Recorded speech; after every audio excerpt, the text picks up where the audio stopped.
Si et punxes el dit o et fas una ferida, veuries que es formen algunes gotetes de sang. A simple vista, pot semblar que aquestes gotetes són d'un líquid vermell uniforme.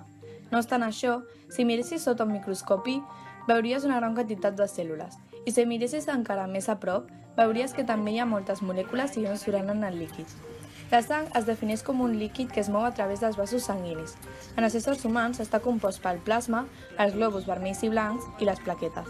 En el plasma es troba la gran majoria dels elements químics. El primer que analitzarem és l'hemoglobina. És una hemoproteïna de la sang de color vermell característic que transporta el dioxigen des dels òrgans respiratoris fins als teixits i el diòxid de carboni des dels teixits fins als pulmons que ho eliminen. Té 4 cadenes polipeptídiques, a cadascuna de les quals hi ha un àtom de ferro que és capaç d'unir la molècula de dioxigen. Quan l'hemoglobina té un dioxigen es denomina oxihemoglobina, donant l'aspecte vermell intens característic de la sang arterial. La glucosa és un monosacàrid que es troba lliure en les fruites i en la mel. La hipoglucèmia és coneguda com un nivell baix de glucosa, en canvi la diabetes és una malaltia en la qual els nivells de glucosa a la sang estan molt alts. Podem observar que a la nostra pacient els nivells de glucosa estan bastant alts, mentre que l'hemoglobina està per sota del normal. També hi ha un altre tipus d'anàlisi de sang que requereixen de laboratori. Avui, la nostra pacient ha vingut a fer-se una anàlisi de sang. El primer que es mirarà és el colesterol. El colesterol és un lípid que el cos necessita per funcionament apropiat. La fórmula química del colesterol es representa de dues formes, amb hidrogen o sense.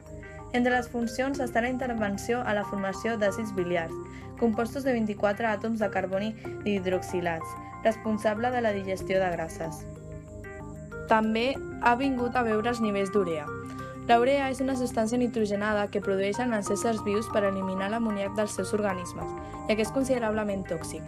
En cas de que una anàlisi de sang mostri valors alts d'aquest compost, pot ser indicador de problemes renals que han de ser atesos immediatament. Un cop extreta la sang, aquestes mostres passen al laboratori, on seran examinades mitjançant les màquines que estem veient.